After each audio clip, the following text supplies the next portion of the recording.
Hi మీ పేరు? శ్రీనివాస్. శ్రీనివాస్ గారు. ఇప్పుడు ఏఐ వచ్చింది కదా, ఏఐ వచ్చిన తర్వాత అంటే లాసెస్ ఎక్కువ ఉన్నాయా లేకపోతే యూజెస్ ఎక్కువ ఉన్నాయా అంటారు? కొంచెం ఎక్కువైతే నిన్న ఇక్కడ లాసెస్ ఎక్కువ అవుతున్నాయి. కొన్ని మనకు ప్రాఫిట్, కొన్ని మనకు లాస్ ఎక్కువ అవుతుంది. అంటే ఏ విధంగా లాసెస్ అవుతున్నాయి? అంటే జాబ్స్, సాఫ్ట్వేర్కి ఎక్కువ జాబ్స్ పోతున్నాయి, అలా పోతున్నాయి బాగా. యూజ్ ఏముందంటారు? యూజ్ అంటే నార్మల్ పబ్లిక్ చాలా యూజ్ అవుతుంది. ఇంతకుముందు అంటే ఎడిటింగ్ అంటే అందరూ మనీ పెడుతున్నారు, కానీ ఇప్పుడు వాళ్ళే ఓన్గా చేసుకుంటున్నారు. సో దానివల్ల కొంచెం ప్రాఫిట్ అవుతుంది పబ్లిక్ కూడా.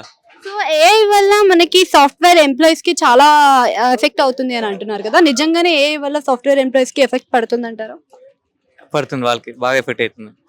వాళ్ళే డెవలప్ చేసుకుని వాళ్ళే పడిపోతున్నారు మొత్తం. అప్పుడు చాలా మందికి కూడా చాలా అట్రాక్టివ్ గా ఉండేది సాఫ్ట్వేర్ ఫీల్డ్ మాత్రమే. సో ఎంతైనా కానీ ఎవరైనా చూస్ చేసుకునే సాఫ్ట్వేర్ ఫీల్డ్ ఈ ఏఐ వల్ల మరి వాళ్ళకి ఫ్రెషర్స్ కి ఛాన్సెస్ ఉండవు, చాలా మంది ఎడ్యుకేటెడ్ ఉన్నారు, మరి వాళ్ళకి ఇలా అవుతుందంటారు?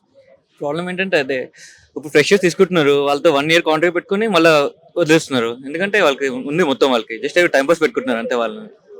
అంటే ఫ్యూచర్ లో మొత్తం ఏఐ తో నిండిపోతుంది అంటారా? మ్యాన్ పవర్ ఏం యూజ్ చేయరు అంటారా దీన్ని? లే మొత్తం అవ్వదు, ఎందుకంటే మ్యాన్ పవర్ అంటే చాలా ఉన్నాయి మనకి బయట. ఎలక్ట్రీషియన్స్ అవన్నీ ఉన్నాయి, సివిల్స్ అవన్నీ ఎప్పుడు చేయలేదు అవి. ఎక్కువ అవి కావాల్సిన మ్యాన్ పవర్ కావాలి వాటికి. సో ఏఐ వల్ల మనకి జాబ్స్ ఒకటే కాకుండా చాలా ఫీల్డ్స్ లో కూడా ఎఫెక్ట్ అవుతుంది. మరి ఈ ఫీల్డ్ ఇదంతా కూడా అరికట్టాలి అంటే ఏఐ మరి తీసేస్తే బెటర్, ఉంచితే బెటర్ అంటారు? ఇది తీయడం కష్టం, ఇప్పుడు ఏదో ఆల్రెడీ డెవలప్ అయిపోయింది. ఓపెన్ చేయడం ఇప్పుడు ఎక్కువ డెవలప్ అయింది కాబట్టి తెలియము ఇంకా అది. దాంతో మనం స్కిల్ నేర్చుకోవాలి అంతే. ఏదో స్కిల్ నేర్చుకొని ఆ స్కిల్ బట్టి మనం జాబ్ చేసుకోవాలి ఇంకా అంతే.